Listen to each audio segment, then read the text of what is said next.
FM presents Good Sports with Paul Ryan and Tommy Morgan. Good Sports is sponsored in part by Haverhill attorney Gerard LaFlamme. Call 978-374-1900. That's 978-374-1900. Good evening, everybody. It is Wednesday night, another Wednesday night. That means Good Sports here at the Edwin V Johnson studio. I'm Tommy Morgan. Normally I'm alongside Paul Ryan, but Paul has gone on sabbatical. He is down in Florida soaking in the sun, hanging out on the golf course. So I'm accompanied by Dave Morrison tonight. So it'll just be the two of us. How you doing, Dave? I'm doing good. How are you doing across the glass there? I'm doing pretty good. I love the hat, by the way. Thank you, yeah. We're live streaming on WHAV on our Facebook page, by the way. Yep. You're looking very, very good. Where did you get that hat? This is so I went to the Golf Expo at the World Trade Center in Boston this past weekend, and this is a lifestyle brand that is coming out of Nantucket. It's pretty new. It's called Tuck Life. So they just came out with their new golf line. Okay. And I supported the cause and picked myself up a hat. You're an uncompensated endorser. That's it. That's exactly what it is. So if you're looking if you can see it, you like it, it's called Tuck Life. And they also have, just some other normal hats, shirts, what have you. So, but aside from that, we got a pretty good show tonight, David. Oh yeah, we got a jam-packed show. We got a humdinger. We do. Big win for the Celtics last night. Bruins are continuing on a roll, and yeah, they are. We'll sprinkle in some other things, but we'll also be having the head baseball coach from Northern Essex Community College, Jeff Magia, will be joining us. A good friend of mine, Brandon Goby, was able to help me set that up. So. Always like to get local sports teams some press when we can. And Jeff is running quite a program out in Haverhill here. So they've been to 6 of the last 7 Junior College World Series, along with many other division accomplishments. They've won, I think, their division the last 3 or 4 years in a row. So it'll be good to have Jeff come on in. So he'll be in at about 7:15. Shortly after the news, so we're looking forward to talk to him. But why don't we jump right into it, Dave? Yeah, we got Stephen Wright, pitcher for the Red Sox, suspended 80 games for violating the league's PED use. That's right. Yeah, breaking. I saw that just before I came in. I can't say I'm that surprised. No, I can't. There was, that guy found himself in a world of mess. Yeah, it was going to happen to someone like Stephen Wright, but domestic abuse and all that. Mm-hmm. So. Can't say I'm totally surprised, but did you get to stay up for that Celtics game last night? I did actually. So, like I said, I was covering State of the City right here for WHAV, and I got home. I left the station around 11:30, and I listened to the Celtics on the way home in my car, and I was thinking, they're gonna do what they do. They get ahead 15. They were up by 15 in the second quarter, and then they're gonna blow it, and then Kyrie's gonna lay up some bricks, and he's gonna they take some hero shots again. Lather, rinse, repeat. It's going to be like Groundhog Day, and then Kyrie's going to tweet something, put out one of his standoffish type of quotes, and then no, they won. It wasn't even close. I mean, they just decimated the Golden State Warriors, and now everybody's doing a 180 on the Celtics all of a sudden. Yeah. I don't know what to expect with the Celtics going into the playoffs, because they are going to make the playoffs. It's just a matter of going to be home or away, and who are they going to face? I mean, a 7 seed going up, or an 8 seed going up against Toronto. Right. No, so I mean, I was able to watch the game last night. I had to travel to Springfield yesterday for work, so oh my God, I stayed out there last night, drove home today. And you made it out alive. I did. I did. It's actually funny. Just a quick aside. I stayed at the Holiday Inn right in the downtown area. Really nice hotel, very clean, accommodating, nice staff. But their parking lot, right? So they're right like on a main drag in downtown Springfield, and their parking lot is like down a little side street. And as I'm pulling into the parking lot, and it's probably like a good, I'd say 300, 400 yards down from the actual hotel. Sure. And there's a sign in the parking lot that says, "Park at your own risk." Yeah. I'm like, you got to be kidding me. No, that's Springfield. Somebody coming from Central Mass, and I know what some of those Central Mass and Western Mass cities are like. Trust me, nothing against them, but I can critique and I can attest that you will see some crazy bleep in those cities, right. And the casino is just going to make it a whole lot worse. Okay, so you were out there for work, and you were able to catch the game. I was able to catch the game. And I watched the game early, and the early start by the Celtics wasn't really anything that surprised me. They got off to that really, really good start against Toronto a couple weeks back, and we all know how that game ended up turning out. Toronto went on the run, and it was basically over for the Celtics, from there on out. And I was watching the game last night. They went up 11-0, and obviously Steve Kerr, he bangs the timeout. Steph, yeah. And then the Warriors go on a 7-0 run. And I'm like, okay, here it comes again. Yep. But as I was watching the game, and I mean, I'll tell you, when I was watching, you're conditioned to feel that way. Right. And when I was watching the game, something stood out to me that obviously they were playing at a much higher level than we've become accustomed to over the course of, however many months it's been. And as I was watching the game last night, I'm laying in bed and I'm like, it's about time. Like, it is about effing time, like that. Yep. This team, you know what I mean? Absolutely. So, but they have the elements. It's time to start putting them to good use. Right. Yeah. And so as I'm watching it, and they start out hot, and then the Warriors come back, but for the majority of that first half, and it's something that the Celtics haven't been able to do. And I'm not even saying that the Warriors really pushed back all that much, and we can get into that in a little bit. But they were able to really kind of weather that storm. They weathered that 7-0 run early by Golden State. Steph Curry had a couple of threes there during that run. And they were able to minimize, I know Kyrie had 2 kind of bad turnovers early in that first half last night. But I heard it on the way. Yeah, it seemed like that they were able to kind of weather the storm, as it was coming back in their face. And that's not something that, we've seen from this Celtics team. The slightest bit of adversity and they fold like a cheap lawn chair. And I'm not, that was just kind of early. I like that. Right? Folds like a cheap lawn chair. That's right. And, I'm not thinking discount laundromat, but I'll work that. At one point in that game last night, I mean, at the end of the first half, you knew that the Celtics were going to win that game. You could have turned the TV off if you wanted to and went to bed, because Golden State at one point during that first half, they weren't given no pushback. Oh, I listened on the radio. I didn't even want to just watch on TV at all. I was tired. I was talking to my girlfriend, and I gave up. And then I saw it on my Facebook. Celtics dominate the Golden State Warriors, and I'm saying to myself, And not even they didn't even squeak by. They just dominated, and I was like, I'm done. I'm just done. I mean, it's just too much. Right. It's too much as a fan. And to be fair, and they did point it out a lot on the broadcast last night. But to be fair to Golden State, they were also missing their third best player, Klay Thompson. That's true. Yeah, was obviously out. Sat out last night. Who's a player that obviously completely changes the dynamic of that offense for them. You saw the Celtics, or, you didn't see, but I know you were listening, but, watching the game, you could see the Celtics, they weren't afraid to help a little bit more, collapsing on Kevin Durant as he was going to the hoop and things like that.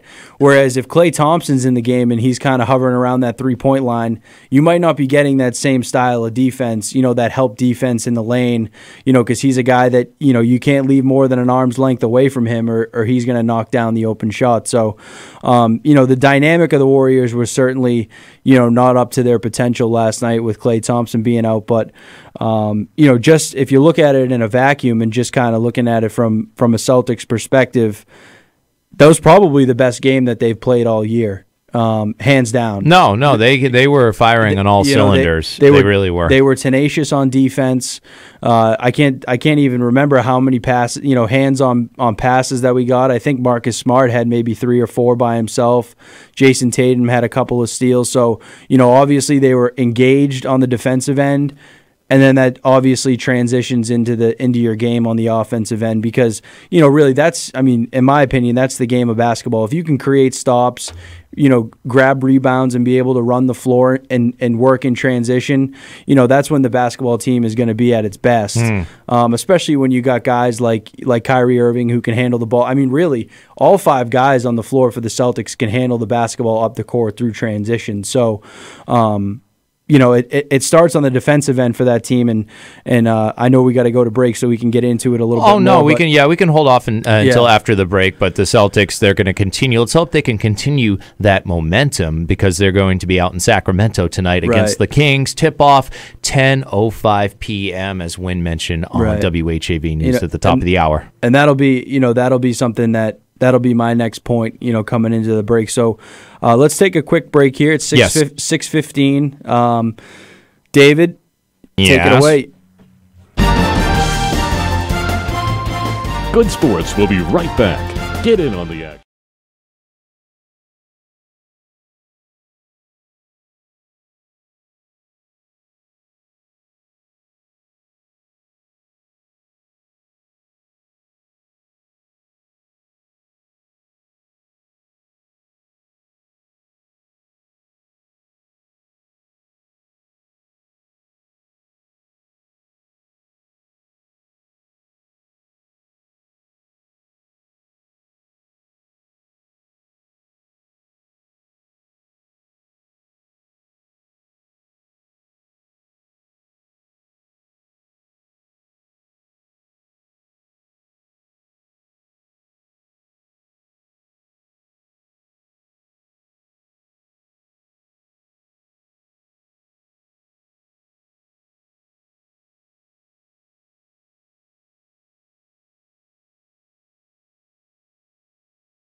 Sponsored in part by Haverhill attorney Gerard LaFlamme. Call 978-374-1900. That's 978-374-1900. We're back here at the Edwin V. Johnson Newsroom. Another edition of Good Sports. I'm Tommy Morgan alongside Dave Morrison tonight behind the glass. As I mentioned, the opening segment, Paul Ryan is on a little sabbatical down in Florida. So, well, maybe he can call in. 978-374-1900 is the number if you want to talk about Celtics, you want to talk about the Bruins. They're on the upswing. And, of course, the Red Sox news breaking that Stephen Wright is suspended for 80 games for violating the MLB's PED use. So you can call in, talk to myself, Dave Morrison, and, of course, across the glass from me, Tommy Morgan. Paul Ryan, if you're listening, enjoy the sun, enjoy the golf. Something that I've never gotten a chance to do besides miniature golf, but that's another story for another time. I love your hat, by the way, at the Golf Expo. It looked like the Golden State Warriors logo from afar. I was like, what are you rocking? No. But now you explained it at the beginning. That's right. Yep. Please give us a call. We'd love to hear from all of you. It was a really good night in Boston sports last night, but because we didn't even get to the Bruins yet, because they're just, like I said, fired. I mean, I really do believe that they are going to win the Stanley Cup at the way they've been playing. I mean, they are. This is something special. You got Charlie Coyle, you've got Charlie McAvoy. I mean, it's something that I haven't seen probably since 2011. Those 2010-2011 Bruins. I agree with you, David. Let me just get to my second thought I had on the Celtics. Oh, I didn't mean to. Right. By all means, that's all right. We will get to the Bruins momentarily because I too am. I've taken the cheese on this Bruins team, but back to the Celtics for a second here. that was something that I said earlier today because, obviously when you think about, the road trip that the Celtics have here, 4 games out west, you start with Golden State, and the way that they've been playing, I think a lot of people, myself included, really kind of wrote them off last night. And obviously they were able to prove a lot of people wrong, beating the Golden State Warriors by 30 points. And, but, as I mentioned, I don't really think that, the thing that I need to see is, right, they're coming in tonight against Sacramento. I know Sacramento is a few games out of a playoff spot, but they're a chippy team. They're a feisty team. They're a team that actually cares, and is trying to win basketball games at this point in the season. Whereas Golden State, they might be free to take a night or two off here or there. That's just kind of the nature of how the NBA is. But tonight when I watched the Celtics game, and I know Kyrie Irving is out and whatnot, but tonight is going to be kind of a little bit more of a tell-all as opposed to last night. Can this team continue to build on what they showed us last night? Because you've seen it from time to time this year, right? They've gone out and they've won big games. They've beaten sink or swim. They've beaten Toronto in overtime. They've beaten Philly a handful of times, a few times. They've beaten Milwaukee. You're right. They have kind of all those, quote unquote marquee wins. But there's never really been any sort of consistency. I don't want a statement win. I just want consistency. Right. I want to see what I want to see the Celtics do what the Bruins are doing. Right. They face and tonight I think is going to be a good tell-all because obviously they're going into a place where the basketball so the Sacramento Kings have to win games at this point in the year if they want a chance to make the playoffs. And I think that they're a team that's going to come out and look to punch the Celtics in the mouth early. Obviously the Celtics are on a second night of the back-to-back. So they might be a little fatigued and they might be a little bit tired, obviously, with the plane ride out there and everything, but I don't think that that's any excuse for this basketball team at this point of the year. They're far too talented. They have way too many good players. They play with an incredible amount of depth. I don't want to hear the whole, well, they were on a back-to-back thing, Kyrie Irving is out, because quite frankly, even with Kyrie Irving out, this team is still loaded with talent that should absolutely go into Sacramento and be able to win this game. There are 2 types of people who are in Celtics Nation at this point. There are 2 types of Celtics fans. The ones, the latter that you just mentioned, the ones that will make excuses for Kyrie Irving and the Celtics' woes, and of course the ones who are just tuning out and going to wait until the playoffs to see what this team can accomplish. Right, and and I think that's one of the things because I don't believe that this team, collectively is just going to have this miraculous switch that they're going to flip on the playoff time. The only person on our team that has actually done anything is Kyrie Irving, and he played alongside LeBron James, right? Who LeBron James, and I know you want to talk about the flip switching and all that. LeBron James has become notorious for the whatever you want to call it, flipping the switch, turning it on, whatever it may be. He's become notorious. He's built his whole career on flipping the switch out there in Cleveland and down in Miami, which is fine. When you talk to some Celtics fans, they want to use look at the Cavaliers last year. They were the 4 seed, but you always have LeBron to turn to. Right now, everybody in the Eastern Conference has kind of come back to the middle a little bit, and it's going to be a dogfight to get out of it with, Giannis in Milwaukee, Kawhi in Toronto, and then obviously you had the Celtics who everybody thought was going to be the premier team coming out of the East, but that's just not what they've proven so far. Do I think it's a little too late to prove that?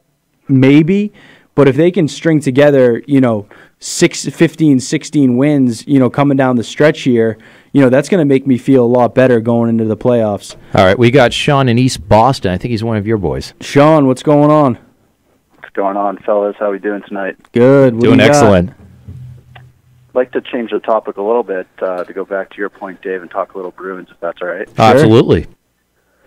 Yeah, and I got to agree with you, man. This team is unbelievable to watch, and to be honest with you, I don't think they're even the second most talented team in the East, and they're just able to string together wins. And when you're looking at a team that has the potential to win a cup, it really comes down to a few things. It's depth, it's veteran leadership, and it's goaltending. And the Bruins have all of that right now. They got Patrice, yeah.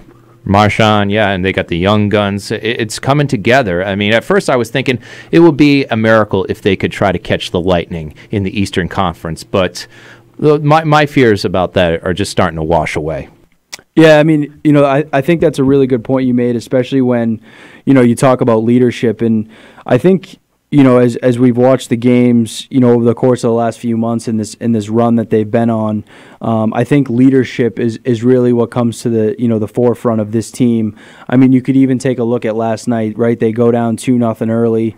One of their top six, Marcus Johansson, takes a big hit, and it's like David Backes, not a great fighter, but he's willing to drop the gloves when he feels the time is right, and maybe it was the right time to do it last night with Johansson taking that big hit, and then you see other guys like Carlo and Achari, they're starting to, show their physical presence on the ice, and before you know it, it's 2-2 at the end of the second, and they end up being able to pull it out. So, it's like a team like that's able to come together, during tough times, right? We talk about it all the time. Like, the Celtics are the exact opposite in a sense. The Bruins are exactly what you would want in a team that's going to make a run for a title. Yeah, absolutely, Tom. And you brought him up, but, one guy that might not even be in the playoff roster is David Backes, but just the presence that he brings, when somebody gets hit, he's willing to drop him for his teammate. And, certainly he brings that presence inside the locker room as well, and I think that's definitely something that's been underrated this year. And this team just seems to do it all. They have timely power play, which is huge. Special teams are enormous in the playoffs, and even to get that offensive productivity on penalty kills has been huge for us this year too. So it's been fun to watch, and I hope that they're, I know as a lot of hockey hardos like to say, I hope they're not getting hot too early, because this team definitely has the potential to make some noise in the playoffs. Absolutely. Yeah, I mean, I don't know what the future holds for the rest of the year, but they are really, really giving Bruins fans something just to get excited about. I don't think we've seen maybe since Sagan, since he was here, or Milan Lucic. I mean, it's feeling like 2010, 2011 all over again, and that was a damn good team. But we'll see where these guys. But we'll see where the Boston University Bruins go, how far they can go. But they're exciting to watch. Absolutely. Sean. Absolutely. Anything else? Sean? Buddy? That's the only thing I had on my mind. Dave, I like that hat that Tommy's wearing too. It's nice. Oh, it is. It's good. Touch. I'm doing my live stream, Morrison on air for everybody watching, so you can't see the camera here at the WHAV studio. It's not hooked up to my end, but if you go to my Instagram and do a live stream now, just type in Morrison on air, lowercase, all one word, and you can see me. I've got my Patagonia hat and my Celtics, the Larry Bird, Kevin McHale, Robert Parrish photoshopped onto an old ad from when the Celtics were on Channel 56 in Boston, back when you could actually watch the Celtics over the air and not on Comcast Sportsnet. But yeah, it's one of these old school shirts that Tommy can see, and some of the people online. It says the Celtics have a new number, and there's Larry Bird. Can you see that? Quite a fitting shirt, David. Yeah, it really is. Sean. He's not walking. They're not walking through that door. Go ahead. I appreciate the call, Sean. How are things in East Boston? Sorry, how are things in East Boston? Beautiful, up and coming. That's it. It's about to be yuppie, like it's code for gentrification. Charlestown. It's the next one to get hit. Yeah, well, we got here early, so. Thanks, Sean. Thank you, Sean. Yep. All right, have a good night. So, yes, there's I think there's a really good point that Sean made there that several actually that really stood out to me, and that's the play of David Backes, because David Backes, obviously a guy that's on the back end of his career, maybe a year or two left. I know he's got 2 left on his deal, and really just a great character guy. I'm not even talking about a hockey player right now. I'm just talking about him as a human being. What the presence he can provide in a locker room for guys like Jake DeBrusk, Danton Heinen, Charlie McAvoy. How to just be a professional of the game, is one thing. But also, the guy's making $6 million a year, right? Whether he's on the ice or off the ice, and I think that there's something to be said about a guy who really doesn't have to play this sort of enforcer style, especially with his injury history and his concussions and things like that. But wants to take that initiative, right? He's trying to find a way to make himself a presence on this team, to become more involved. And if this is the way that he has to do it at this point in his career, then so be it. You talk about Backus, the same could be said about Patrice. Right, with his concussion history and the leadership that he has brought to the right. Bruins. Well, I think for Patrice Bergeron, right? I mean, he's on a completely different pedestal than what David Backus is. I mean, a guy who has just been, what really kind of the Boston City and Bruins are all about. He's a guy that plays tough, right? Keeps his mouth shut. He's really a guy that leads by example. A true professional. But when it comes to David Backus, I mean, he's a guy that really, has been, like Sean said, might not even be on the playoff roster.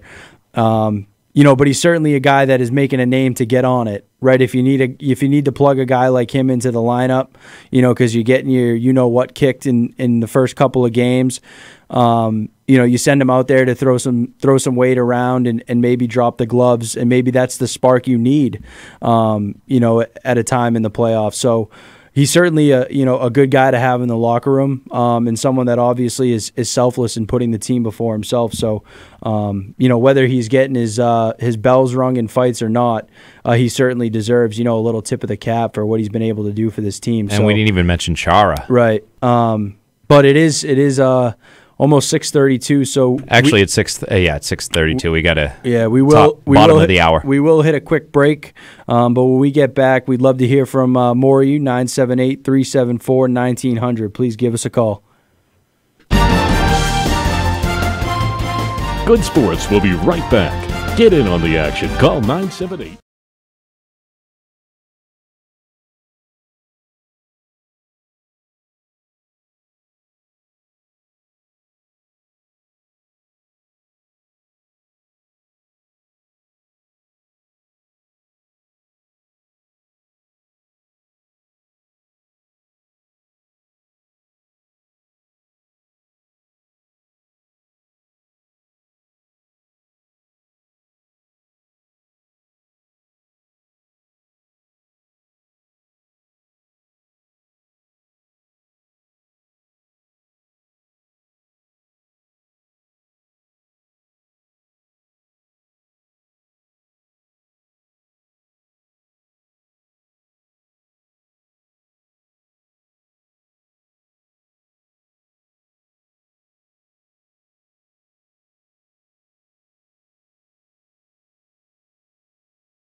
From the Edwin V. Johnson Newsroom, 97.9 WHAV FM presents Good Sports with Paul Ryan and Tommy Morgan.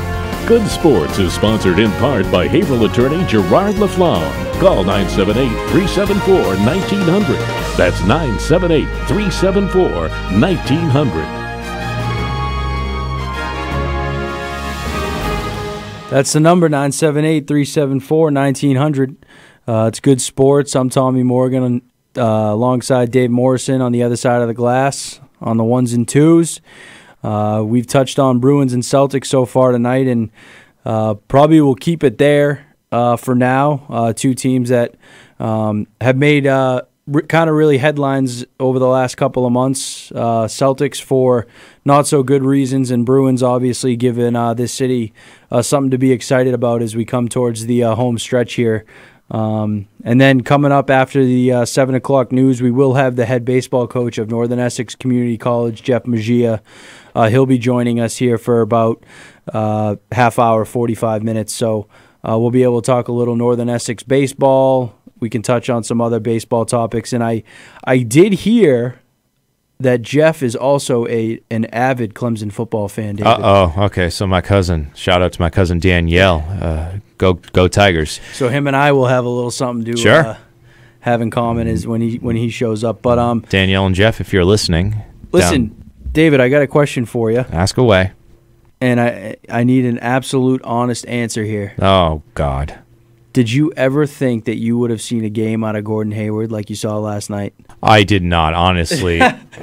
Well, I should start to believe the hype of the media and fans and whatever they say on the blogs and on Twitter, because this is the team that we expect to see. We were expecting to see this season, and they haven't delivered until last night. And I saw the highlights, and my goodness. That was on paper. That was supposed to be us this season, just consistent. Right, and it's funny. So no, I didn't. Right, but I kind of did. I was kind of hoping for it, but it was like it's kind of funny the timing of that Gordon Hayward performance too, because I don't know if you saw it, but he spoke to. I don't want to say it was Jackie McMullen, but he did speak to somebody from the Boston Globe. And basically kind of, really blasted himself and kind of, did address the whole, his whole level of play this year and things like that. And, to be honest, it sounds like, and I don't know if he's over the hump or not, but it obviously sounded like he's a guy that was really battling this mentally. And it was a brutal injury. We'll give him that, absolutely. It absolutely was, but, at some point, right, you're looking for a guy that you signed to a max deal to come out and play like a guy who's deserving of a max deal. I mean, there were some most games, I should say, this year that I didn't even notice if he was on the floor, and B, at points, like, I sometimes honestly forget that he's even on our team. Yeah. He's just had that little of an impact this year, and I know he's had big games against the Timberwolves twice, and he had that pretty good game against Philadelphia a month back, scoring 30 points last night. 12 of 16. I mean, when you talk about efficiency. And he even looked explosive at times as well. He picked off that pass. He had the pick six for a flush there early in the second half. So, really kind of, I don't know what I was more surprised about. The overall team play of the Celtics, or just really how good, Gordon Hayward was. And I mean, he was really good. And I think, that's what we've been waiting for, right? If you can have Gordon Hayward playing at a level like that, because the thing about Gordon Hayward is he doesn't need a lot of shots. He's a very efficient player. No, he doesn't. Right? He doesn't take smart shots. He's a great facilitator of the basketball. Really just kind of the pinnacle of what you would love to see the Celtics offense be, a team that shares the basketball, cuts without the ball. And I don't know if you saw the highlight, but I did see the highlights. The Marcus Smart behind the back pass to a cutting Hayward. Really, he's such a dynamic player that would fit into that sort of, cohesive offensive basketball.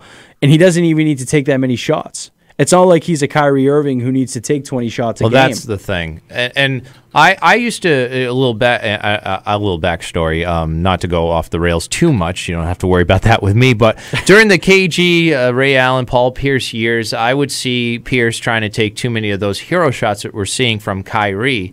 But the thing about Pierce was that he was a leader in the locker room and on the bench. I mean, it didn't matter if he didn't make the final shot. Yes, he did take too many hero shots, but at least with Pierce, he was appreciative, and he wasn't on Twitter. He wasn't doing all these movies and then complaining that the media has too many cameras in his face. Right. Well, I mean, there was something humble about Paul Pierce, and that's why people around here, relate to someone like that. With Kyrie, I mean, he's like Paul Pierce with except with an attitude that is, cavalier and standoffish, like I mentioned earlier. And it's just, there's nothing redeemable about this guy. If he wants to go out to Los Angeles, give him what he wants. Right. So annul that marriage. Right. Well, so here's the thing about that though, and I think it's important because the difference between that 2008 Celtics team and the team that we have right now is you had 3 Hall of Fame players, all above the age of 30, that had never won a ring before. Right? Now you got a bunch of guys, 21, 22, 23. Are there any players over 30 besides Al Horford? I mean, you'd have to check that, but I don't think there is. So you got a lot of guys, right? They're trying to make themselves established players in this league. The Jaylen Browns, the Jason Tatums. Kyrie Irving's trying to assert himself as a guy that can be the leader of a basketball team, doing a very, very poor job of that. Right, but the dynamic of this team is so much different than that team that I don't really think it's fair to compare. But you're right. I mean, Kyrie Irving off the basketball court is an insufferable, D-bag, to put it politely. But as I've always said, and I'll remain true to what I say, is he's important to this franchise going forward, because if you lose him, right, you've just taken 10 steps back from where you've finally gotten yourself to. Because, as okay as it would be to build around Jason Tatum and Jaylen Brown, it's not getting you anywhere anytime soon. No, and Tatum's got. And I was on the Tatum train earlier this season when the Celtics had their struggles, but I'm kind of off it right now because you know what? He's still young. He is. He's very, very young, and he is. And going forward, and we want to build it around someone like Hayward. I'm okay with that, but Kyrie, I mean, you don't want to. Okay, go ahead. I mean, obviously, I think, to your Tatum point, I think that a lot of people are expecting maybe a much more growth than what we've seen from him this year, but, still a player who is a very, very polished scorer in this league. That, it certainly has the talent to be a top 10 player in this league. So, while if you're stuck growing around Jason Tatum and Jaylen Brown, that's great. But it's going to get you a lot of maybe Eastern Conference Finals losses, maybe losing in the second round. It's not good enough to get you over that hump, especially when you're going against, guys like Giannis Antetokounmpo and Kawhi Leonard and then the likes of everybody in the Western Conference. So, Kyrie is obviously very, very vital to what the Celtics are going to do going forward. If he's a guy that you can keep, get your hands on and get him here long term, then you go after a guy like Anthony Davis. Because as soon as you add Anthony Davis to this team with Kyrie Irving, the sky is the limit for that duo. So, but I agree with you. And one thing that did stand out to me last night though is, he played a much more team oriented style of basketball, chipped in 19 points and had 11 assists. Right, that's very kind of unorthodox of what you've seen from Kyrie Irving in a Celtics uniform. Usually, a guy that's going to go for 25 plus points, maybe throw in 6 or 7 assists. But and we've seen flashes of that this year. A guy who's willing to distribute the basketball. I don't know how many double doubles or triple doubles he has this year, but I know that he has had those this year. But like I've continued to say about this team, just nothing on a consistent level. No, and how much of it is Brad Stevens? I know. You don't want to go there, but he certainly deserves, I think, a lot more criticism. It's time to start pointing fingers, Tommy Morgan. I agree with you, and at some point, right, the criticism is going to start bearing down on him if this team can't get it together, because you talk about. You hear all the reports of the locker room issues. You can see it. It's evident that the majority of this season they have not played like a team, or a team that even remotely resembles anything of the likes. And that comes down to coaching. That comes down to, can the guy who is the coach of your team, can he get the guys in the locker room to rally around a common goal, whether they like each other or not? Right, that's besides the point. But when you step onto the court, it's the coach's job to be able to put the team in the best ability, the best situations to win, and be able to maximize the potential of the guys that he has. And they've really under-succeeded this year. A team, like I said, or that we've mentioned from time and time again, that they were pretty much a lock, right? Preseason lock to make it to the finals and meet with the Warriors. Everybody kicked up their heels and said, well, this team is going to bring home, another O'Brien trophy after O'Brien trophy, and we can just kick back, relax, and watch the championships roll back into the Garden. And I was skeptical. I was saying, really, what are you basing that on? Just because you have a talented roster and you have Hayward still coming back from one of the most gruesome injuries. You have a coach who's still trying to, from the college, and yes, he is a college coach from Butler, still trying to adapt to the NBA. I know it's a horrible stereotype, but Brad Stevens reinforces it about the college coach not being able to make it in the NBA. And Brad Stevens is living proof that he is going to have to kowtow to Kyrie Irving. All these locker room conversations, him and Danny Ainge as well. So I think we know who the problem is. Who the problems are, I should say. And it's not just one ingredient. Right. And, like I said, obviously that win last night, right? Maybe that's exactly what they needed. Maybe it was a 6-hour plane ride to California. They air out their grievances, what have you.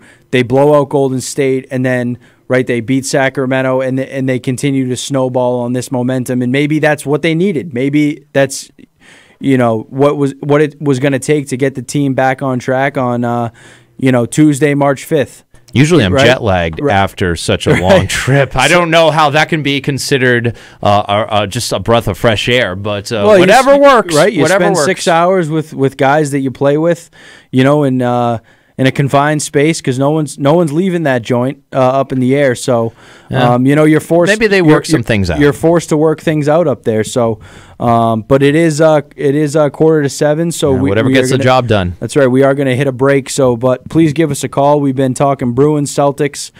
You can reach us 978-374-1900. We'll be right back. Good Sports will be right back. Get in on the action. Call 978-37.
With Paul Ryan and Tommy Morgan. Good Sports is sponsored in part by Haverhill attorney Gerard LaFlamme. Call 978-374-1900. That's 978-374-1900.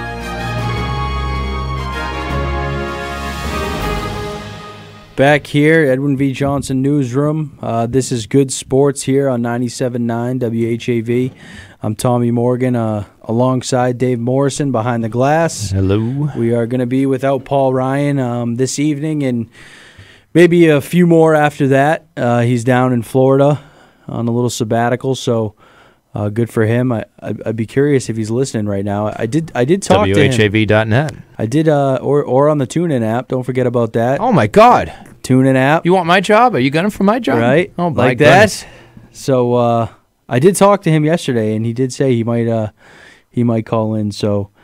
And also, don't forget, I'm going to be down in Florida. I'm going to be not golfing. I'm probably going to be in the Everglades, but I'm going back down to my mom's condo in just a couple of weeks, actually.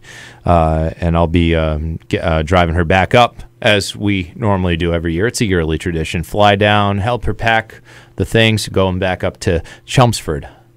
What am I going to do? Am I going to have to work both sides of the glass? You just here? said you wanted my job. You can tell people to tune in on the TuneIn app. They're like that. I love it. You know, I'm surprised that I don't want to be one of those millennials that is like, oh, generation. What would you call yourself? Generation Z or something, or what would you call? You were born what, 94? 94. So what's that? I guess that's a millennial, right? Yeah, I'm impressed that people. And I don't mean to sound like one of those get off my lawn types, but I'm very impressed. Well, you are. It is impressive that and kind of encouraging that people can give a shout out to the TuneIn app, because that is a useful tool and advantage in radio, in the ever-changing radio broadcast industry. So TuneIn app, you know your stuff. I'll tell you what, the TuneIn app absolutely saved me out in Springfield, because I was listening to my favorite radio show, or my favorite radio station, I should say, on the way in Boston. Right, in Boston, and at some point, right, you drive just far enough west where you lose that connection. So I had to pull it up on the TuneIn app and stream it. Well, Win Damon appreciates your support. Right. I'm pretty tech savvy when I have to be. So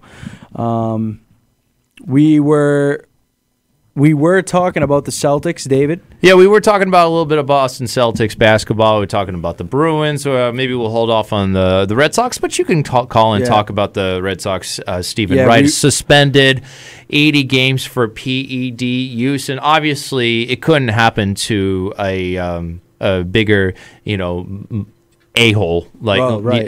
He really is. But at the same time, I guess roid rage is a real thing. Well, it is roid rage might be a real thing. My only concern is that if it is a substance and you've gone through the testing to make sure that it is approved by in the contract by the Players Association, and it turns out it was a banned substance after all, now what? And it just feels a little draconian. I was thinking about that on the way up. Yeah, I mean, personally, I'm thinking back to the Julian Edelman suspension. I'm a pro PED guy. I mean, if you want to use them, go ahead and use them. I can't quite understand why they're banned in professional sports. I mean, when you think about it, everybody's using something in one form or another, and quite honestly, if it's going to make players play better and hit longer home runs and score more runs and catch more touchdowns, it's like why not? Well, that's the thing. That's what draws the the fan base is excitement. And if you're out there and you're sitting there and you're thinking that every player in the NFL isn't using some sort of performance enhancing substance, you're out of your mind, because they would never be able to return on a week-to-week basis and do what they do, because the beating, especially like guys in football, the beating that they take on a week-to-week basis, I mean, would put the average human being laid up in bed for weeks. And they're able to return week after week and do it all over again. So, so you're not a sports purist or a medicine purist or a rules purist. I agree with you 100%. Yeah. If it's going to help them play better and play longer, let them have it. So that's just my take on it. And it's like you want to suspend a guy 80 games for doing PEDs, but it's like I think there's much worse things going on out there.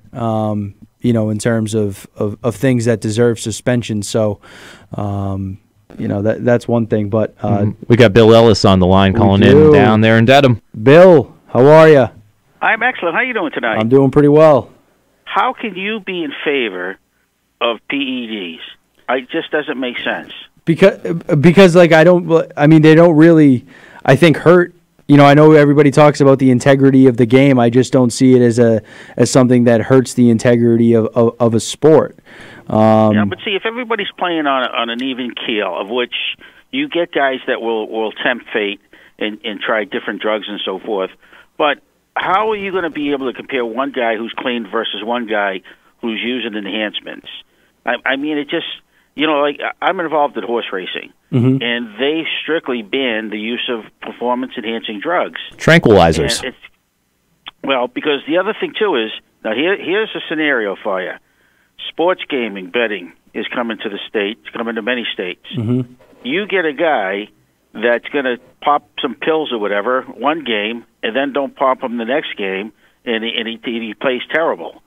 Yeah, but so Bill, that's not how performance enhancing drugs works. It's not like an on and off switch.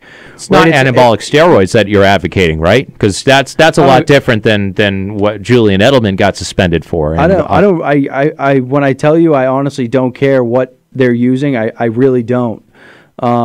See, that's a little extreme for me. I mean, anabolic steroids is a little, that's a little much. I can understand being suspended for that. However, if it's a substance that the player didn't know about, or if it wasn't covered in his contract, then that's a little tough. That's a little draconian. See, I'm a little more, PEDs. It depends, and if they didn't know, then they should fight it. I mean, I think we're past the days of sticking a needle in you and going that route. But, I mean, there are certainly substances out there that players are taking on a day-to-day basis, or a cycle-by-cycle basis, whether it's 3 months at a time, that is obviously going to enhance their performance, help them play longer, help them run faster, and I don't really see anything wrong with it. It's what brings fans to the games. Bill? I don't agree. Because what is the scenario for a guy that, say, does that for 15, 20 years? What happens to his health after that period of time? Well, that's his decision. That's what Tommy's trying to say. You know what I mean? Let me ask you this, Bill. Do you think Tom Brady has played at the level he's played for this long completely natural? Of course he has. Oh.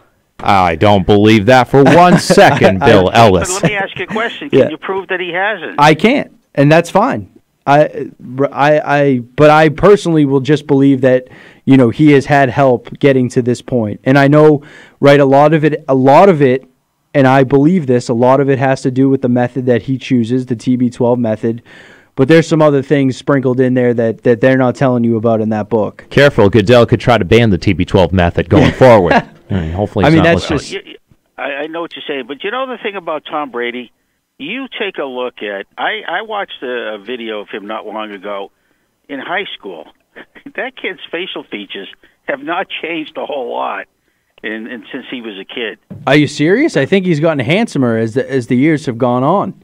Well, he's TB12 method. He's slimmed out. That jawline has become a little more defined. Well, I'm sure Giselle's finding him a lot more handsomer too. But I just think with him, I think a lot of it is his genetics. Of course, the TB12. Right. But I think he's aged quite well for himself. When you'll have some people that they're 40 years old and they look like they're 80 years old. No, I mean, I agree with you. Like I said, I think genetics are. I think there's a lot more to do with his longevity than him strictly using performance enhancing drugs. All I'm saying is that somewhere in the fine print of the TB12 method that really wasn't printed, he's doing some stuff that I think have benefited him in his longevity aside from his diet and his exercise. That's all. And I don't hold that against him, right? I don't hold that against anybody. It's just, and I specifically, I look at it, from a football perspective because, like I said, the beating that those guys take on a week-to-week basis, they can't do that on their own, right? They need help from something, whether that's performance-enhancing drugs or marijuana. I know that's been a big topic of discussion, but these guys need help if they want to continue to perform at a high level. You want to continue this? But I don't agree that they should be using it. Well, let me ask you a question. What do you use to prep for the show? He's asking us what we do to prep for the show. I just write things down, and Tommy comes in and talks about whatever's on his mind. No, I'm talking about what sort of PEDs does he use to build himself up? Just a bottle of water for me. Is that right? Oh, my God. You. He's a purist. Just a bottle. Just a bottle of water for waiter. me. That's it. So, but well, I don't agree with the drug thing. I mean, it's nice to see a nice show. It's nice to see home runs go 600 feet. It's nice to see multiple home runs. But somebody pays the price at the end. Yes, if the athlete decides he wants to do that, well, basically he's selling his soul to the devil. I agree with you. Oh, there you go.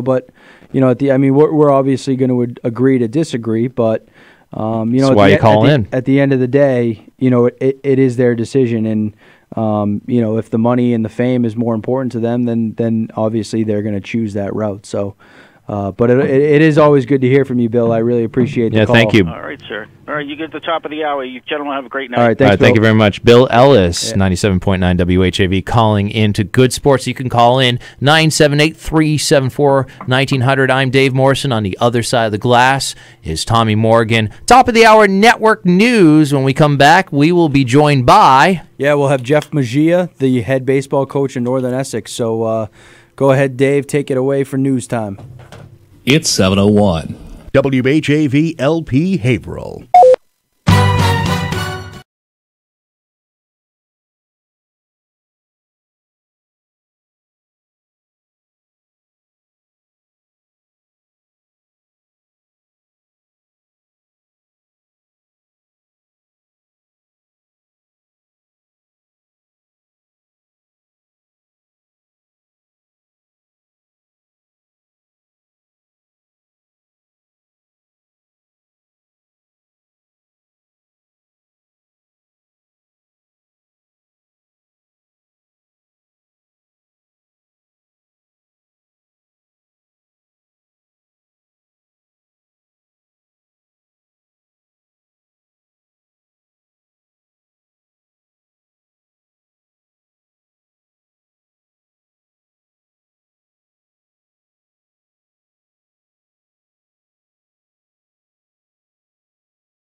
Haverhill attorney Gerard LaFlamme. Call 978-374-1900. That's 978-374-1900. Back here at the Edwin V. Johnson Newsroom, I'm Tommy Morgan, alongside Dave Morrison on the other side of the glass. Hola. And we are happy to welcome in Jeff Mejia, the head coach of Northern Essex Baseball. How you doing, Coach? Good. Thanks for having me. Not a problem at all. It's great to have you. I got a text message from your new assistant coach, Brandon Goby. Sounds like he forced your hand to get you on here. No. We appreciate it. Yeah. Any and all support we have for the program. Yeah. Appreciate Let's try it. Is his mic on? You know, anything that we can do here at WHAV to get you guys a little press and get your name out there is you know, always a pleasure of ours. So, Jeff, little background of yours. I'll gas you up here for a little bit. You've been the head coach there for 6 years now. Is that right? Yep. This will correct. be, and you've been to the Junior College World Series 5 of those years. 5 of the 6. Yep. 5 of the 6. And the team overall has been there 6 of the last 7, if I'm not mistaken. Yes, 6 of the last 7. Only year we didn't go, we were eliminated. We should have went. So. Okay, and so tell me, and I'm curious, you know, myself. Tell me a little bit about, you know, kind of the program.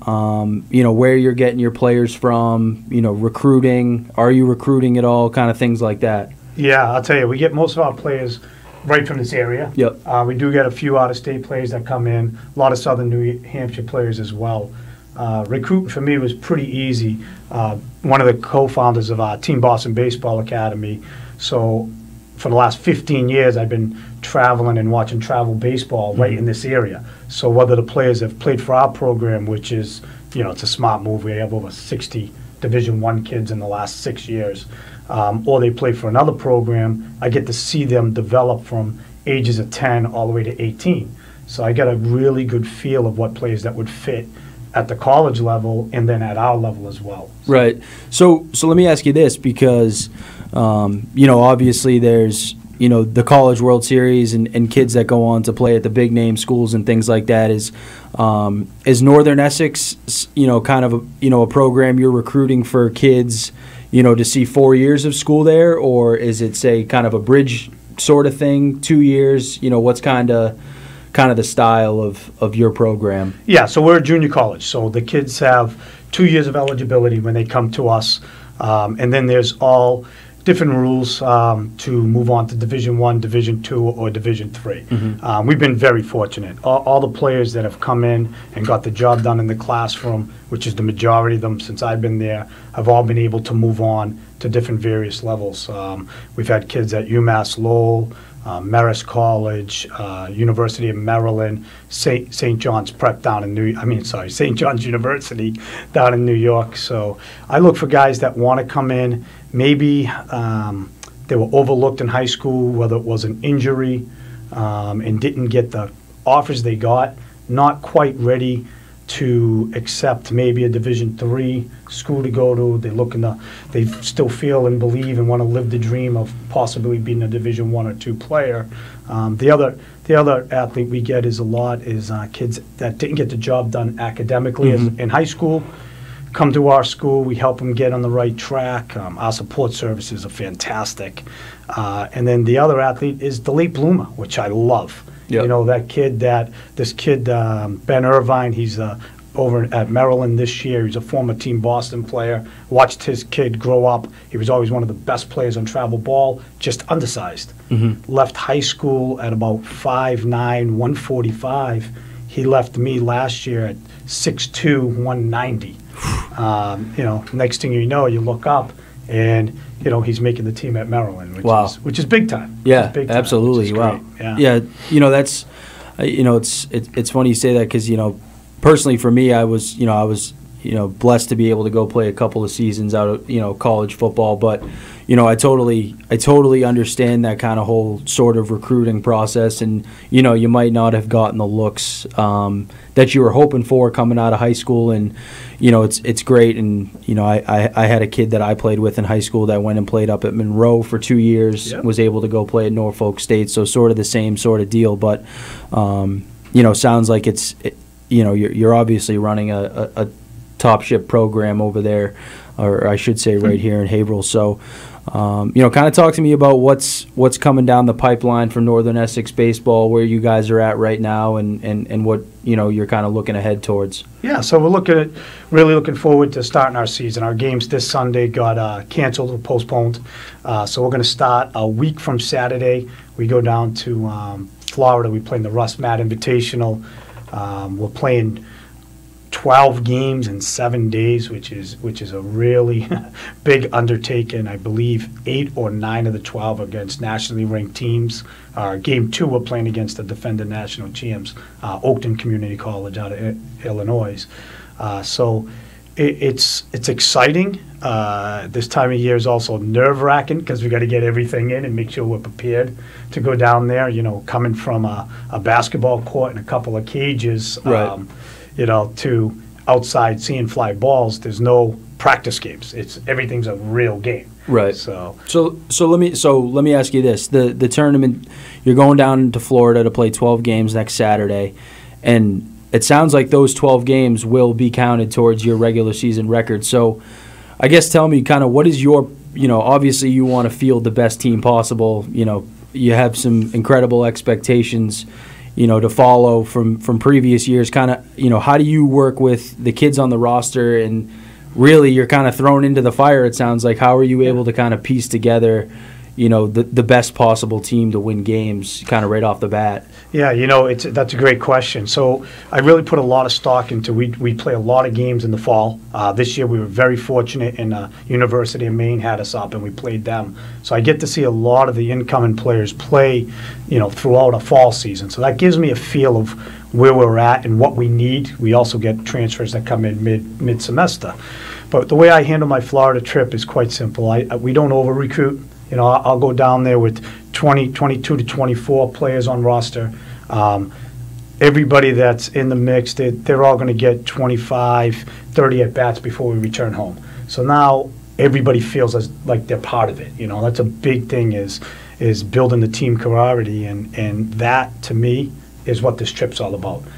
We went down there my first year, which I'm very familiar with the tournament because I went down for several years with Suffolk University. I was an assistant there. So we went down there, and I think we won 2 games. At one point, we lost a doubleheader. Combined scores 52-4. It was just tough baseball to watch. We bounced back that year, and we went to the College World Series. So we take it really as a training. We don't want to go too intense, certainly. And we haven't been at that level in a long time. It's gotten better every year I've been there. Including the team that we're playing second there, Oakton. They used to be Division I junior college. We went down there my 3rd year, and with Ryan McAuliffe, who's now helping us out, he was with the Mets last year, we swept them. We ended up going on a 20-game win streak. So we've had good Floridas, but to me a successful Florida is putting all the pieces together, having the team come together as a unit. Then it's been a successful trip for us. Absolutely. We're here with Jeff Mejia, the head coach of Northern Essex Baseball. We are at 7:15, so we will cut to a quick break here, but please stay with us.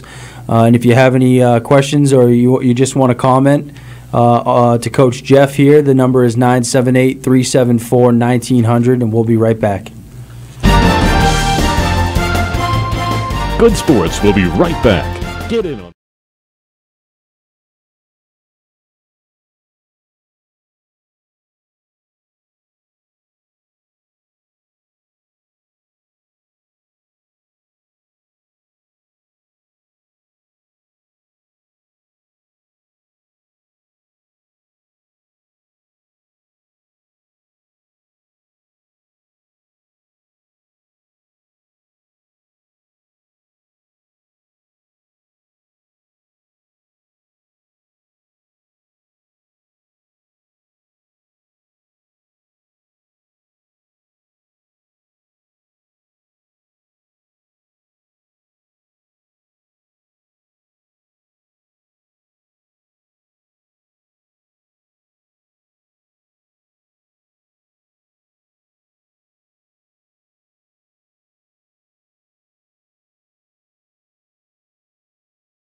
Sports with Paul Ryan and Tommy Morgan.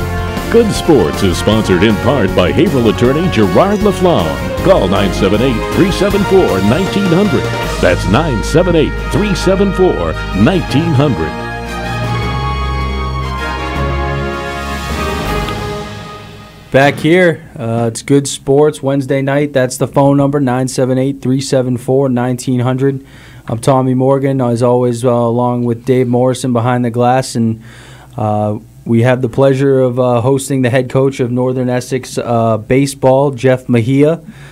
He got here just after the news, so we've been talking about Northern Essex baseball, the run that they've been on the last 5, 6, 7 years, getting to the College World Series, and we were just on the topic of you'll be heading down to Florida a week from Saturday to play in 12 games. All 12 games will count it towards the record, which I find crazy. You know, you're basically getting shot out of the cannon early, but you know, you started to kind of get to my next question, which is, to you, you know, what would be a successful Florida trip in your mind? And I know you touched on it early, but you know, I'd like to go a little more in depth on that.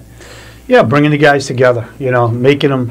We have a saying in our program, the 3 Fs. You know, first you become friends, then you become like family, then you can be a forever team. Mm-hmm. And that's a model we picked up several years back, and we stick to that.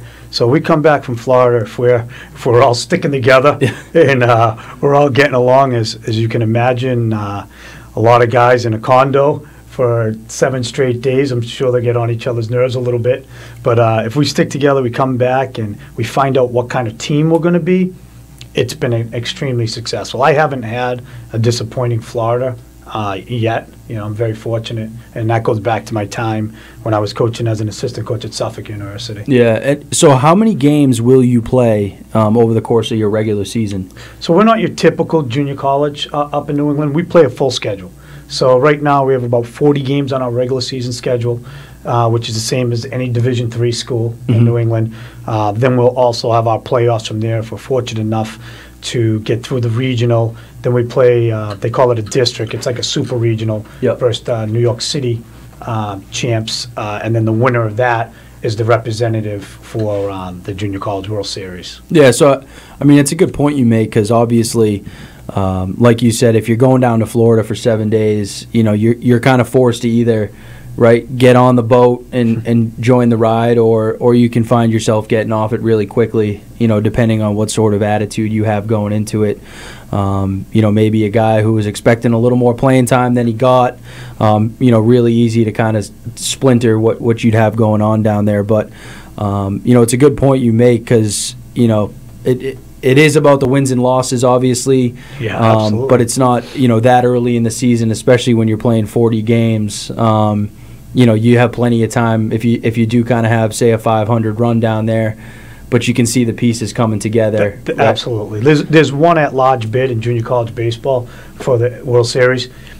I'm pretty safe to say they're not going to give it to a New England team. Right. So you either got to win to get there, and so that's what matters. So that makes it a little easier. And, you know, as a coach, you really got to put your pride. It's not about winning every game. It's not about me. I could care less about that. What I care about is getting this team prepared, and I take great pride in communication with my players. My players know exactly where they stand with me at all times. Yeah. I have conversations with them. You know, I don't have a lot of conversation with parents, but I do. You know, especially if it's a player that's going to be a role player and he's a little bit disappointed in that. I let them know ahead of time. You know, I believe you can't communicate enough. When we're playing, I always preach over-communicate. Every play of the game, we over-communicate. So I take that into the back office end of it, and it's worked out good for us. Every once in a while, yeah, you'll get some hurt feelings, but it's just not really an issue on our team. Right. Yeah, and I think that's a really good point too, because you know, obviously, with kind of the program that Northern Essex is, obviously there's guys looking to move on, right? And you need kind of the ideal situation, right? If you want to absolutely maximize what the next step is going to be, and right, if it doesn't turn out to be the case, at least, you know, you're a guy who's willing to kind of communicate that and say, listen, I know you had maybe X but this is where I see you on our team. And, I think the transparency is what's very important, especially with kids, 17, 18, 19, 20 years old. Absolutely. So we have like a saying in our house that we use is brutal honesty. We're constantly honest with each other, and I'm honest with my players. I tell all my players from day one in the fall, I want every single one of them to have individual goals, and that's okay. I'm not the coach that's going to tell you not to have those individual goals. Now, there's going to be a time you need to set them aside for the betterment of the team, which is great. But if I have 24 players and they all reach their individual goals, we're going to be pretty damn good. Right. We're going to be good. And I really believe that by the communication and being honest, it's no secret what I'm doing. I took what I learned at Suffolk, and we made that into Team Boston Baseball. Right. We're the same way with those parents. There's many conversations. We had one individual who received an offer to play at Northeastern, and he was a bubble academically to go to Bowdoin. We looked at him, we looked at his father, and like, in 4 years he's going to have a job, a Bowdoin degree. Right. And obviously he went to Bowdoin, and he's having a wonderful baseball and a great experience with baseball, and he's getting a top-notch degree. Absolutely. And, I'm not afraid to have those conversations, and my partners aren't afraid to have those conversations. It's what I like. We try to tell people, don't let baseball use you. You got to use it too. Right. I'm fortunate. My own son was able to receive a baseball scholarship from Coach Herring and Jared and Chris Edmondson at UMass Lowell. And that's why he's at UMass Lowell. He's getting a good quality education, a phenomenal baseball experience, and it works for us. Right. Where my daughter, on the other hand, she wanted to go down south. As I heard you mention earlier, Clemson. That's our thing. And we were very fortunate. Lowell was down in Georgia 2 weekends ago, and I got to go down. And my daughter took the 45-minute ride with a couple of her roommates to hang out with us, which was fantastic. I actually got a Clemson football story for you. All right. I ready? love Clemson football, so hit me with it. Chase Bryce. Okay. Bryce Chase, the backup redshirt quarterback, brought him the victory in Syracuse. Yep. Well, crossed paths with that young man several years ago. He was playing for the Grayson Rams baseball team. And our Boston Junior Rams at the time, before we merged with Team Boston Academy, down there playing at the Wide World of Sports. He's on the mound. They're the #1 ranked team, and I got a bunch of kids from New England down there playing this Georgia powerhouse. And sure enough, my son actually had a great game. He was like 3 for 4. Kid Nolan Webb, who's playing at Wesleyan College right now, former St. John's Prep kid. We went there and we upset him. Wow. We beat him, and he was on the mound. So when I saw him a few years later on ESPN, he was a quarterback. Their high school team was a featured game. Yeah. I'm like, wow, I think that's him. Me and my son went on Perfect Game. We looked him up, and now he's a classmate of my daughter's. Wow, yeah. It's pretty cool. Yeah. Pretty cool stuff. He's got a pretty big win under his belt, too, down there in Clemson. God bless him. Right? That would have been 2 years in a row they would have lost to Syracuse. So tell me a little bit about, obviously, at this point, right, you're going down to Florida next week, or in 2 weeks, I should say, and what do you think is going to kind of be the anchor of your baseball team this year, something that you can kind of hang your hat on? Yeah, I love this team. Just a bunch of grinders. I mean, every Friday and Saturday night, they go to the academy and they do Little League clinics with Wakefield and Reading League Little League kids. I got to kick them out of there. They'll stay there till midnight, 1 o'clock, hitting, working out. It's one of the hardest working teams we've had. Offensively, it's by far the most powerful team we've ever had. We have some team speed, which it's a big part of our game, and this pitching staff is coming along. We have some young arms. We got some veterans coming back. It's going to be really interesting. We have all the ingredients to be a very good baseball team. Can we perform when we need to perform? That remains to be seen, right? We can do that by rolling the balls out there and playing. But I have a lot of confidence. I mean, some of our sophomore leadership, Kyle Hawes, he's Linfield's kid. Here's a kid. Great story, Kyle. He thought he was going to be a college pitcher someday. Gets hurt his sophomore year. Converts to outfield. Nobody's seen him. I got to see him play quite a bit in high school. I said, hey, I think you could play college baseball. This kid got into every four-year school he applied to. Over 3.0 GPA in high school. He's got a 3.6 or a 3.5 with us at Northern Essex. And he came here, and it wasn't anything to do with academics. It was baseball opportunity. He's been a phenomenal leader for us. If I need anything, I say, hey, Kyle, get the guys, and they're there. And he's won. I mean, there's about 6 or 7 of those guys, character guys, we have on our team this year. It's a real melting pot, Right. It really is. I mean, I think and the word that you used there that kind of stood out to me was the grinders. And, I think that, right, you can, and it's funny because, I think the Patriots are a really great example of what that can bring to a team. A football team that obviously has the best quarterback of all time, but never the most talented team, never the most flashy team, but just have guys that want to come in every day, do the work, do it the right way. And I think, especially in a sport like baseball or football and hockey, right? If you can get guys in with the right attitude, that's going to take you so much further than just guys that can hit the ball out of the ballpark or throw 100 miles an hour. I'll take grinders right all day to week. Because I mean, all those other things, right? If you can hit the ball 500 feet, or throw it 100 miles an hour, those are all great things. But I feel like you need to have the right attitude first before you start. Right? We got a pitching staff that can throw 100 miles an hour, but if they don't really care. Right, then what are you really doing at the end of the day? Yeah, don't get me wrong. I'll take anyone out there can throw 100 miles an hour. I'll take you right away. But no, and the Patriots are a great analogy. Bill Belichick. I mean, who does it better than him? He says, "Do your job," and the team with an excuse will lose every time. Those are things we preach as well. We wanna outwork everybody. And if my players are working that hard, that motivates me and my staff. That we want to coach that hard, right? And it's a good formula that we have, and I see it with North Shore kids. I grew up in Everett, a tough kid, that just chip on my shoulder, little guy, Absolutely. And I see these North Shore kids, like I'm watching UMass Lowell. I watched their first 3 series. Obviously the record's not good. They played 3 ranked teams, but they got a kid like Stevie Passatempo who he's got to get a shot to play pro ball someday. This kid goes out there, he's having a ball, and he's tough as nails. Then they got the Cam Climo kid who's a junior, might be one of the best athletes in New England, getting the job done. And then they have a number 1, this kid Nick Rand. Those kids are all pro-level players, but it's because the way they go about themselves. Right. And that's what I want on our Northern Essex team. I have my players watch them. I have us watching film. Our guys can compete at that level, no doubt in my mind. I have several players right now that can play Division I baseball. Can they get it done, and can they outwork everybody else in this country that wants to play Division I baseball?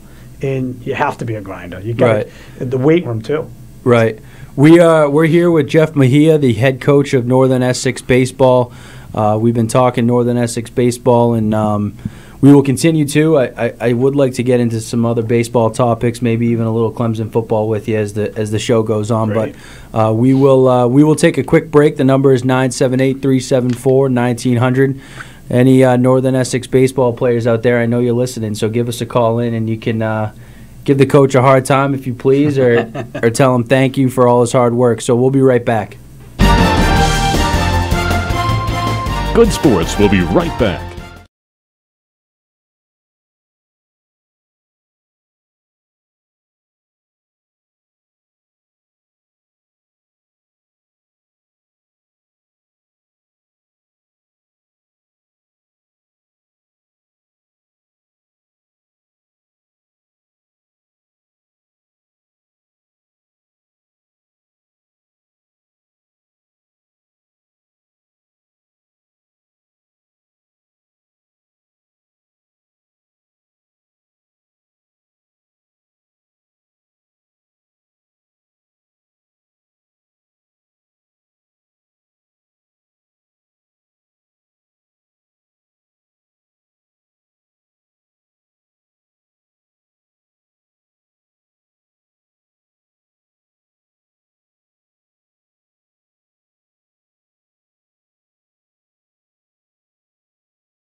Back here, Edwin V. Johnson Newsroom. This is another Wednesday night edition of Good Sports. I'm Tommy Morgan, as always, behind the glass with Dave Morrison. And we're joined right now, got here about 7:15 with the head coach of Northern Essex Baseball, Jeff Mejia. It's been great to have you on. Thanks, appreciate it. You're a natural. Natural behind the mic. Yeah. My wife said I had a face for radio, so. Yeah, I've heard that before. I always just take it as a compliment. We are, I guess it's a bad time to tell you since you just got that comment, but we are on Facebook Live. Oh, great. On Thanks. the WHAV Facebook page. So if your daughter or your wife is listening, you can go to the Facebook page and check out that face of radio if you so choose. So, so we've been talking Northern Essex baseball, but I did kind of want to pick your mind maybe about some professional baseball as well. I imagine every kid is a Red Sox fan. Of course. So I got to ask you, and I need you to be 100% honest with me. Did you think that Red Sox team last year was going to win the World Series? No. Absolutely not. Nope. No way. Why is that? I just, I thought they were outmanned, and then obviously watching it develop, you knew they had a shot, right? Because the way they played, the way they came together, Corey was unbelievable. He's a great guy, and what he did for the team. But it was fun to watch. It was a lot of fun to watch. So my whole thing last year, and obviously they, won a bunch of games, and they were, hitting home runs left and right, but my whole thing the entire year was the bullpen is not good enough. Mm-hmm. It's not nearly good enough to get them past Houston, to even really get them past the Yankees. And then obviously they made me eat the you-know-what sandwich and all that. But, I totally agree with you. I didn't think they had any chance of getting past Houston anyways. I thought maybe they'd be able to hit their way out of the Yankee Stadium in that series. But it was.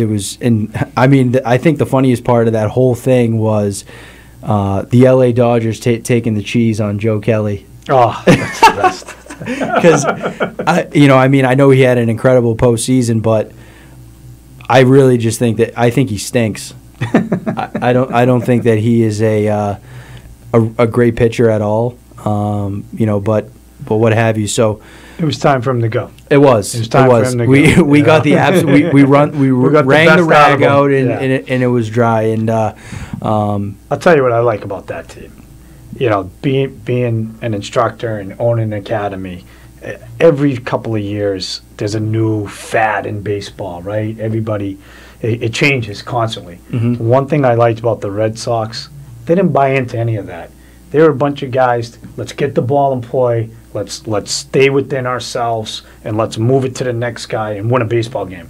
When I really started watching them, I get to see them mostly towards the end of the summer, just because of my schedule. That's why I enjoyed it, and I'm a big believer in that. They have a bunch of different styles, but they all stayed within themselves, and it was really fun to watch, So that is a great point because, I think the majority of what that sort of style and that sort of mindset has to do with the manager because. I think you saw them get away from that under John Farrell, right? It's like I think John Farrell's style had maybe run a little stale. Obviously, you had the blowout with Justin Pedroia talking about, well, I'm the leader of this team and blah, blah, blah. And, now that I think back on that season last year, like, you're so right. Like, how many guys there was never once a scenario where, I should actually retract that because, David Price and the media weren't getting along that well, but but you are right. I think that team kind of just kept it in house, right? They knew what they had to do as a team, and obviously that carried them. And it just so happens that Joe Kelly comes out of nowhere, right? Nathan gets the job done. Nathan Eovaldi, who I absolutely love. Yeah, me too. He's a good guy. I think he turned out to be much more than what we thought he was going to be. But obviously kind of a cornerstone in that run. So, looking forward to, the Red Sox this year. I am going to double down on that bullpen statement I made last year. All right, let's see. Time will tell. Because, my thing is like, I know Kimbrough kind of had that sketchy little postseason thing he had going on there, but at the end of the day, I think you need someone solidified on that back end. I'm a Kimbrough fan. He got the job done right. At the end of the day.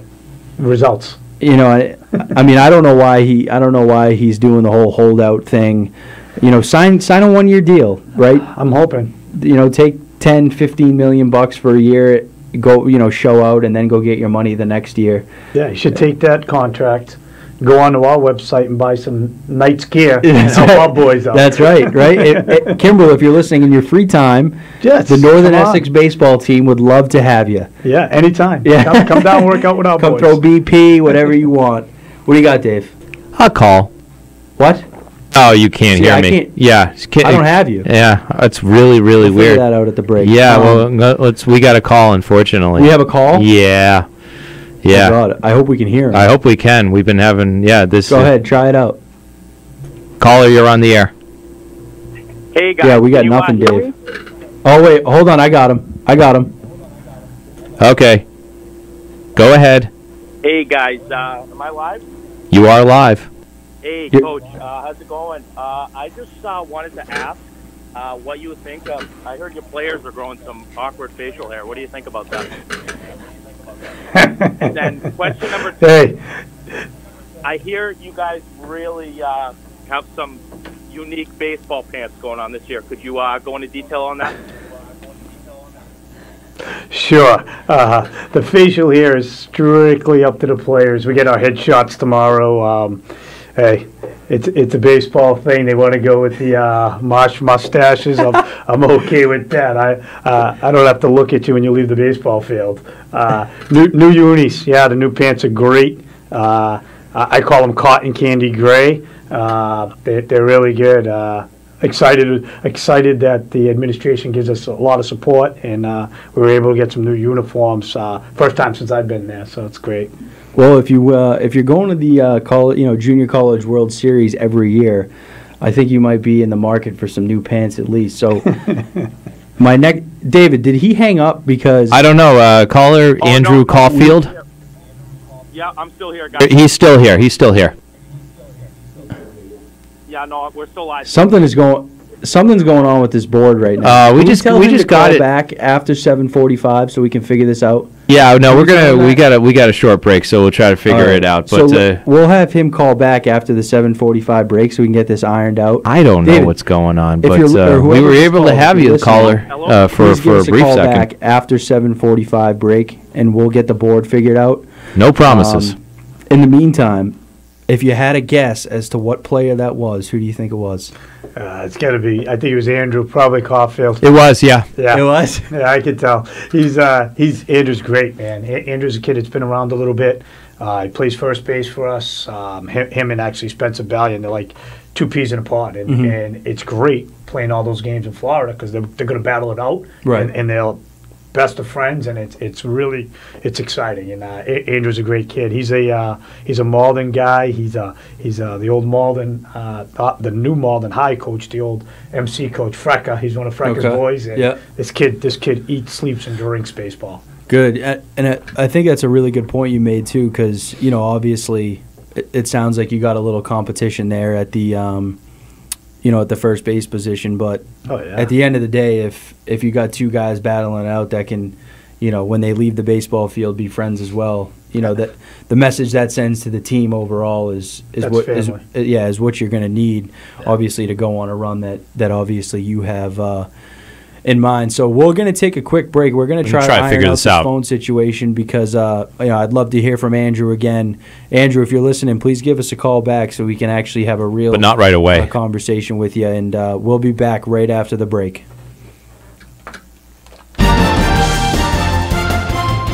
Good Sports will be right back.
Newsroom 97.9 WHAV FM presents Good Sports with Paul Ryan and Tommy Morgan.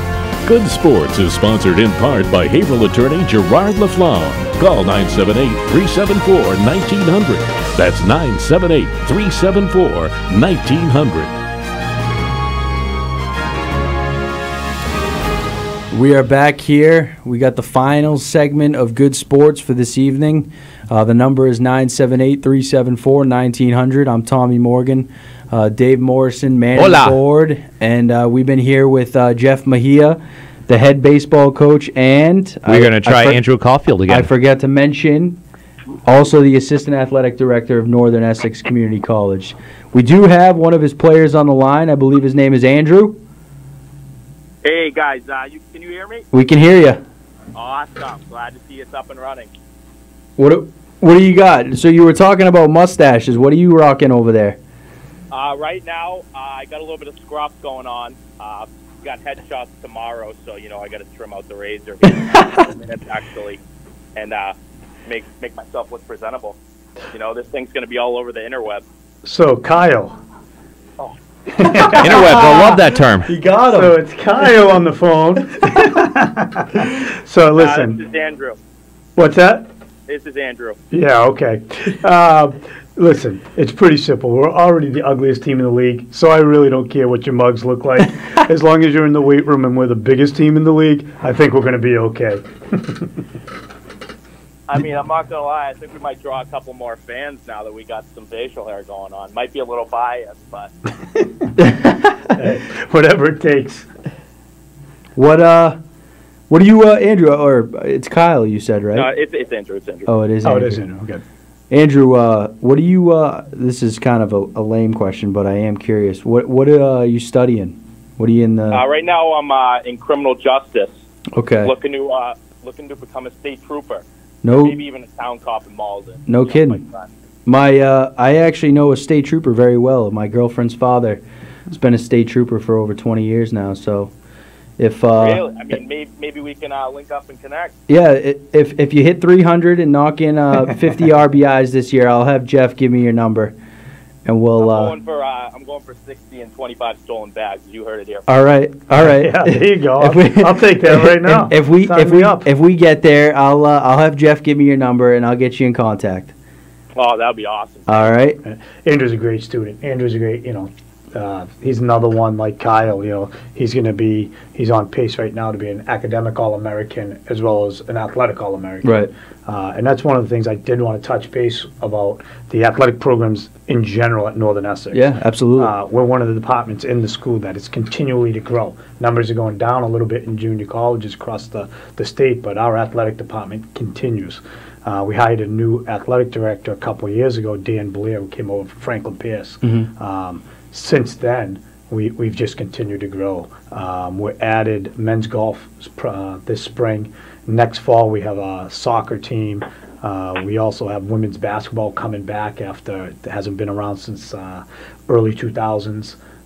We also have women's softball, we have men's basketball, cross country, track, and our newest sport, and one of my former players we're going to hire as the head coach, is E-Team Sports, video games. I don't know much about them. At the meeting, I looked at the players and I said the last video game I played was Pac-Man. Oh. But my players are into it.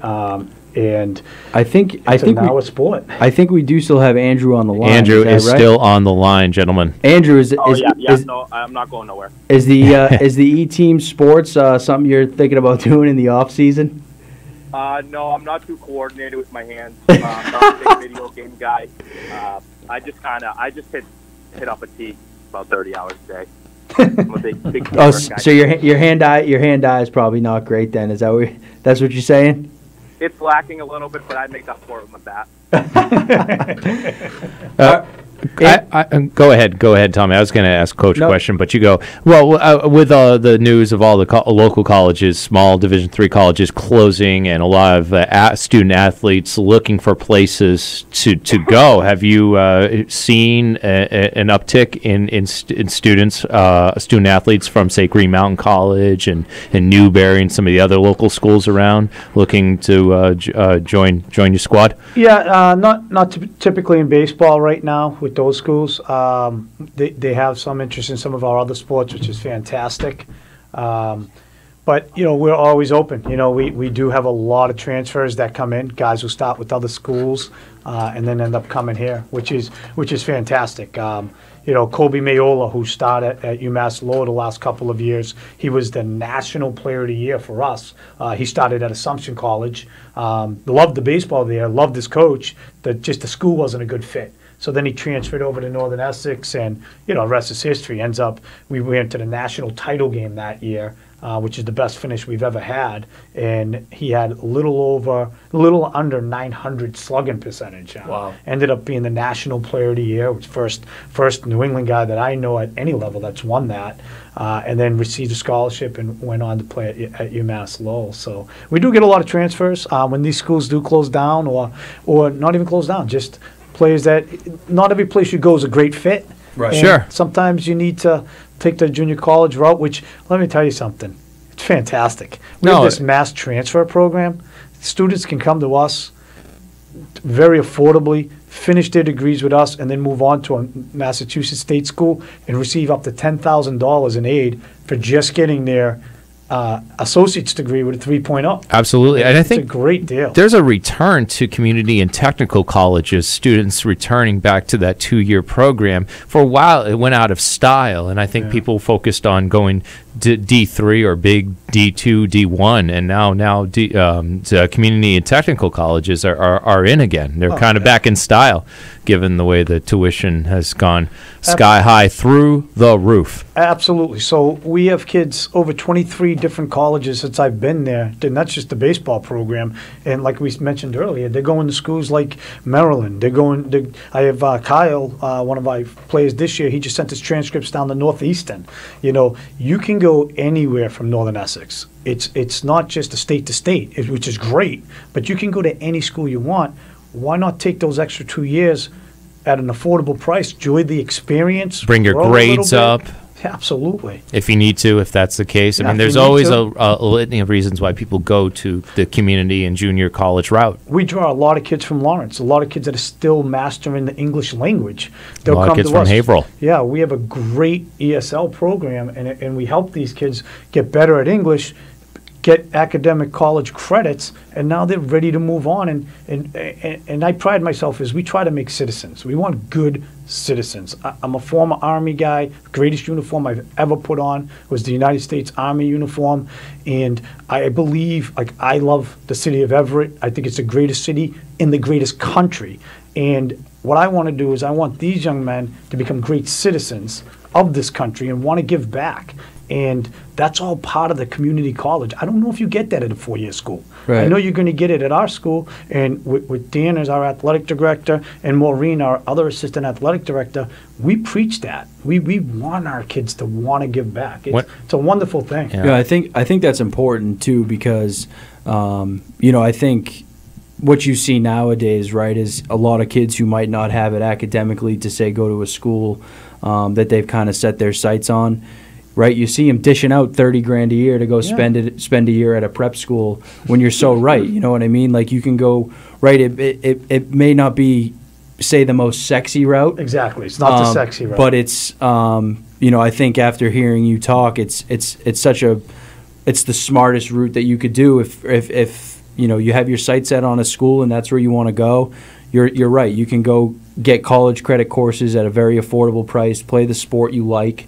At a top tier program in the junior college program, I should say, and you do it that way. Yeah, I'm a big believer in don't give up your dream. Right. And it doesn't matter if it's Division III, because Division III New England baseball is phenomenal, and there's many fantastic coaches and great academic schools as well. And if your goal is to go to one of those schools and that's your dream school, and you get in out of high school, Don't worry about the athletics. You should be going there. And if it's not, and you fall a little short, or even not only academically but financially, come here first. Let us help you get there. You can go anywhere from the community college. And go ahead, Tommy. So I mean, I was just gonna snowball on that too, because I think and what I've noticed is the whole idea around college athletics, I feel like, has been so skewed because everybody wants to go play Division I now. Of course. Like everybody thinks they're a Division I athlete, and preach on. You know what I mean? And it's like I had the great opportunity. I went and played Division III football for 2 years up at Rensselaer in Troy, New York, and I'll tell you, the competition at that level is astronomical. Far superior than what my 18-year-old cocky little attitude had in his head going up there. And I'll tell you what a great experience it was to be able to play at that level. I tell parents all the time, bring your sons, go watch college baseball. Go watch a Suffolk, a UMass Boston. Go watch them play baseball. Come and watch our junior college team play baseball. The level is much better than you think. Yeah. And you need to really have an honest assessment of where you're going to fit in. If your sole purpose to go to college is to play baseball, that's okay. Right. That's all right. A lot of kids are that way. But you want to make sure then you're making a decision where you can go and you can actually play the game of baseball. And they're not going to get the Bryce Harper contract, so after they leave the 2 or 4 year programs, there are going to be adult leagues. Obviously, that's the new thing, especially a lot of the Boston ski and sports clubs. So it's just about the camaraderie and not necessarily about what you want to do as an athlete going forward, because 95% of the time, you're not going to be playing professional sports. And as a teacher, as an educator, in my other job, I have to tell kids who want to go into the NBA, look who you're going to be going up against. I want you to take that passion with you, but unfortunately, it's not always going to end up a happy, rosy ending for everybody. Absolutely. Yeah, and I think to that point too, it's like I think the college degree, I know how important it is, but I feel like also along with that kind of I'm going Division I sort of route, the whole idea of the college degree is totally overlooked. It is. And how important it really is. And, for me, one of the greatest accomplishments that I've had, thus far in my life is being able to complete school, get a degree. It sits and collects dust now, but, I can say I did it.